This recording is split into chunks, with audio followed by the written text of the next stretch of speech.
नमस्कार, मैं आपकी दोस्त वंदना। आपका वाणी चैनल पर स्वागत है।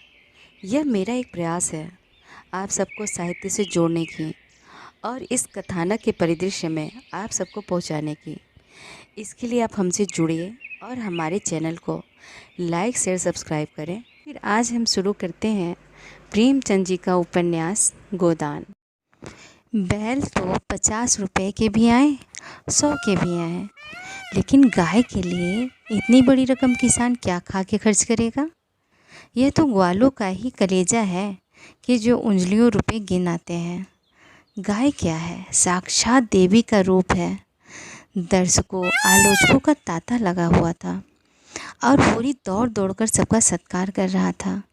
इतना विनम्र, इतना प्रसन्नचित वो कभी न था। 70 साल के बूढ़े पंडित दाता दिन लठिया टेकते हुए आए और पोपले मुँह से बोले, कहाँ हो होरी, तनिक हम भी तुम्हारी गाय देख लें, सुना बड़ी सुंदर है।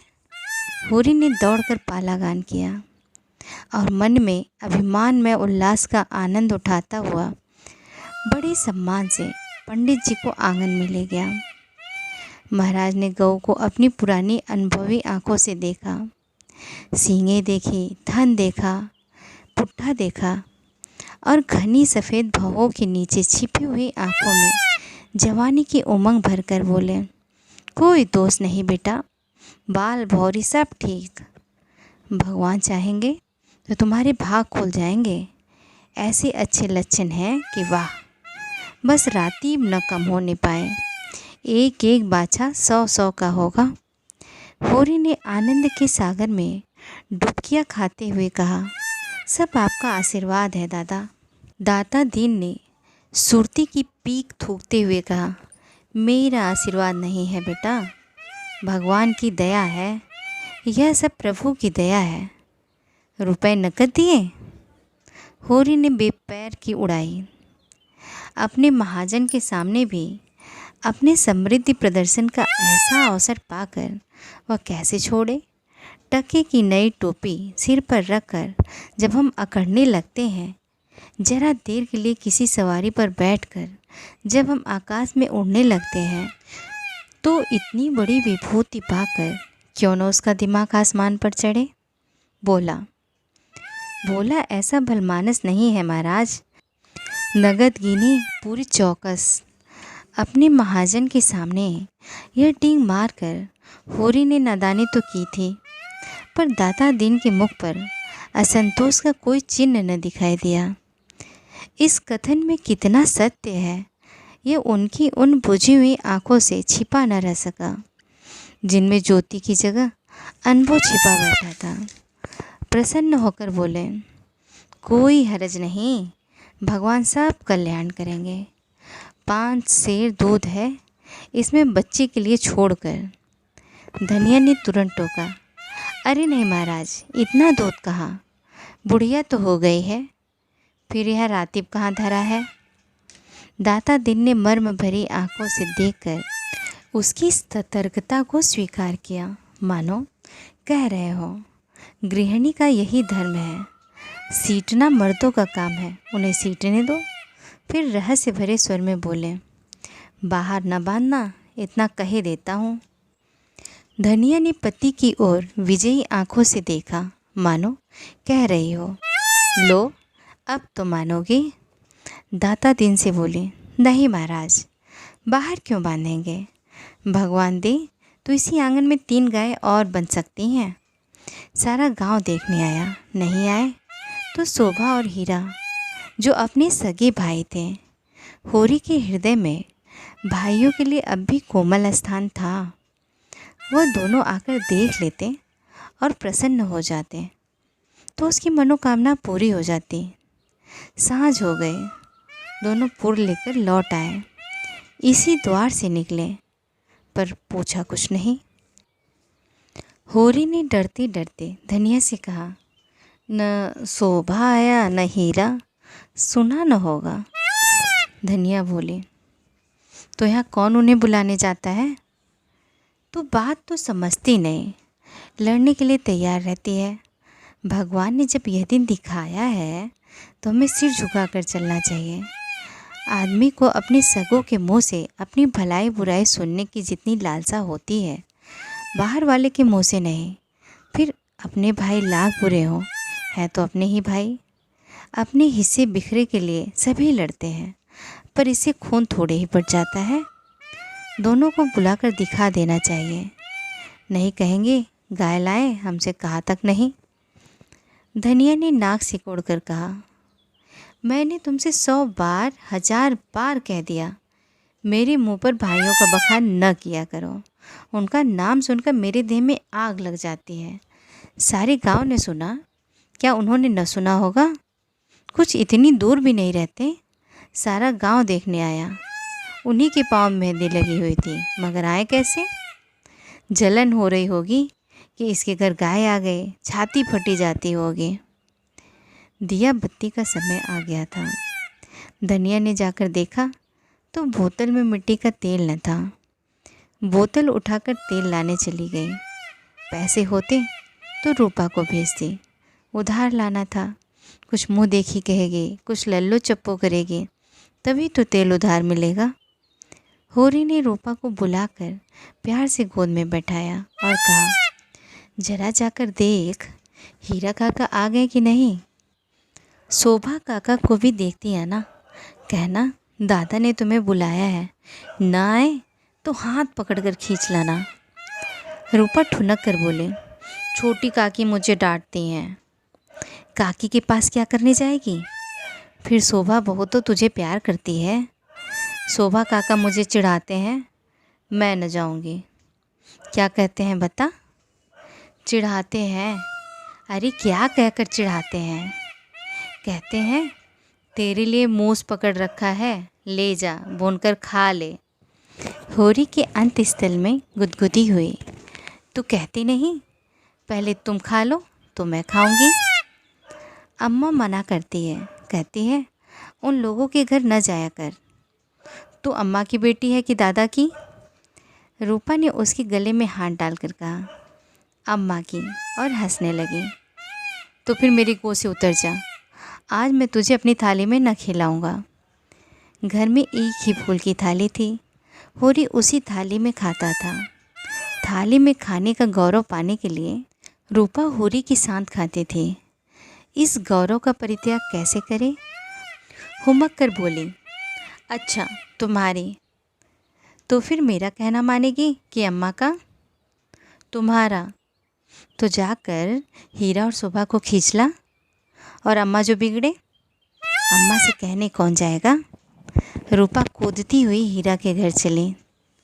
द्वेष का माया जाल बड़ी बड़ी मछलियों को ही फंसाता है। छोटी मछलियाँ या तो उसमें फंसती ही नहीं या तुरंत निकल जाती हैं। उनके लिए वह घातक जल क्रीड़ा की वस्तु नहीं, भय की नहीं। भाइयों से होरी की बोलचाल बंद थी, पर रूपा दोनों घरों में आती जाती थी। बच्चों से क्या वैर। लेकिन रूपा घर से निकली ही थी कि धनिया तेल लिए मिल गई। उसने पूछा, सांझ की बेला कहाँ जाती है चलकर? रूपा माँ को प्रसन्न करने के प्रलोभन को न रोक सकी। धनिया ने डांटा, चल घर, किसी को बुलाने नहीं जाना है। रूपा का हाथ पकड़े हुए वह घर आए और होरी से बोली, मैंने तुमसे 1000 बार कह दिया, मेरे लड़कों को किसी के घर ना भेजा करो। किसी ने कुछ कर करा दिया तो मैं तुम्हें लेकर चाटूंगी। ऐसा ही बड़ा प्रेम है तो आप क्यों नहीं जाते? अभी पेट नहीं भरा जान पड़ता है। होरी नाच जमा रहा था। हाथों में मिट्टी लपेटे हुए अज्ञानता का अभिनय करके बोला, किस बात पर बिगड़ती है भाई?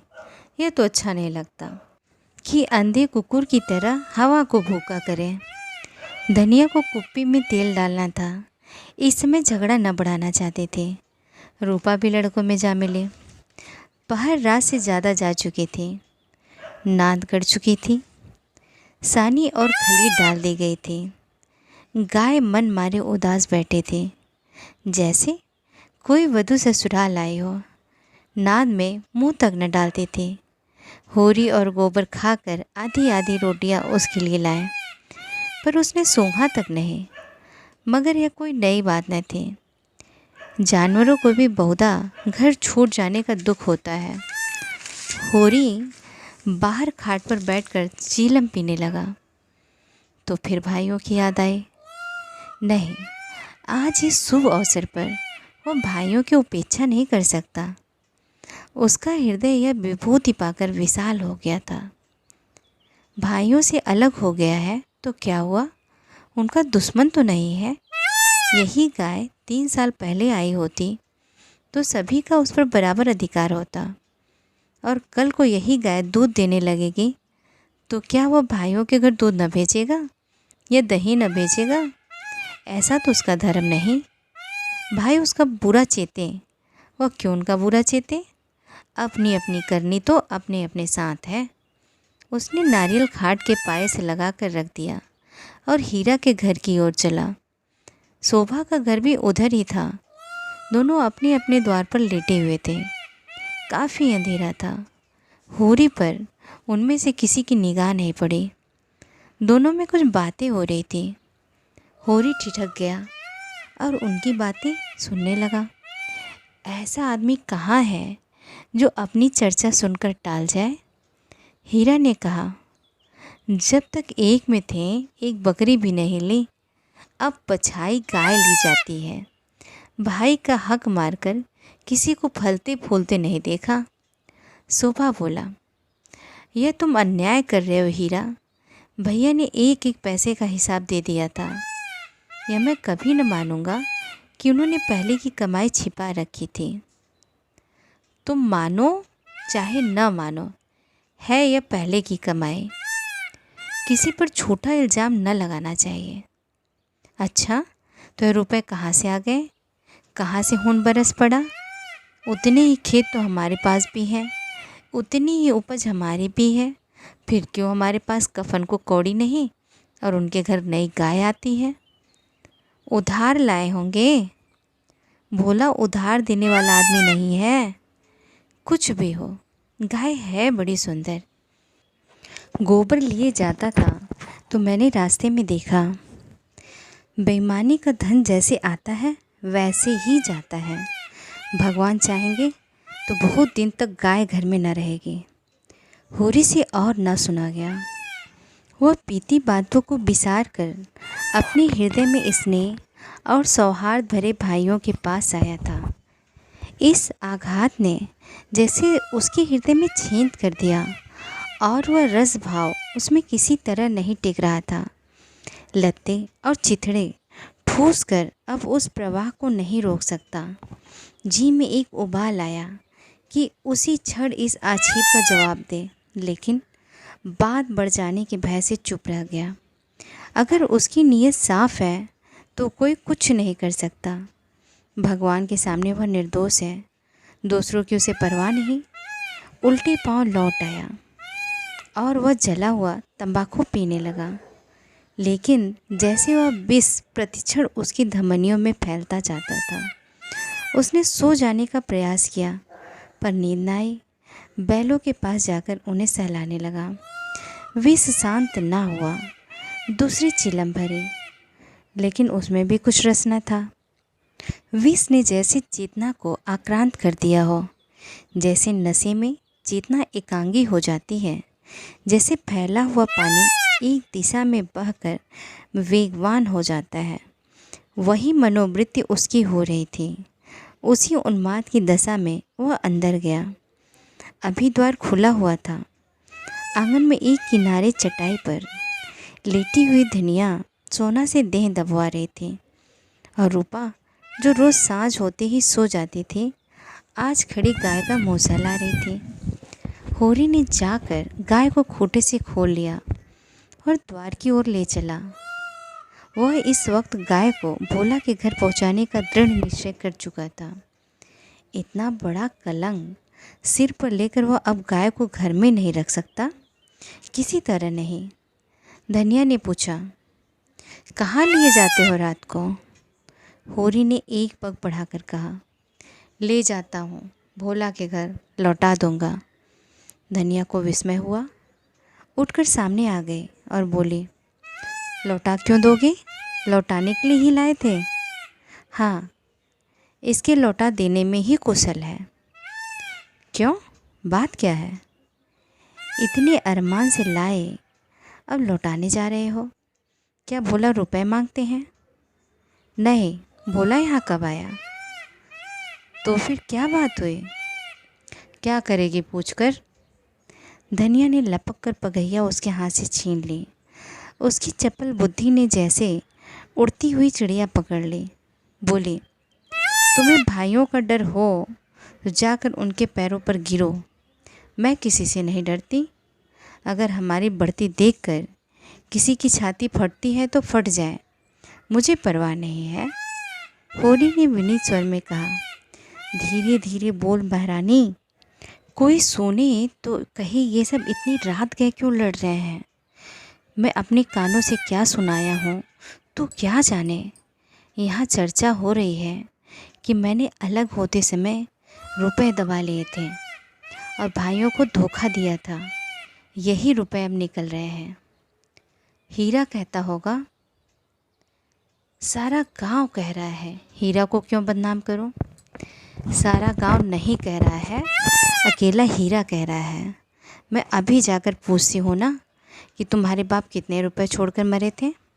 दाढ़ी जार के पीछे हम बर्बाद हो गए, सारी ज़िंदगी मिट्टी में मिला दी, पाल पोस कर संडा किया और अब हम बेईमान हैं।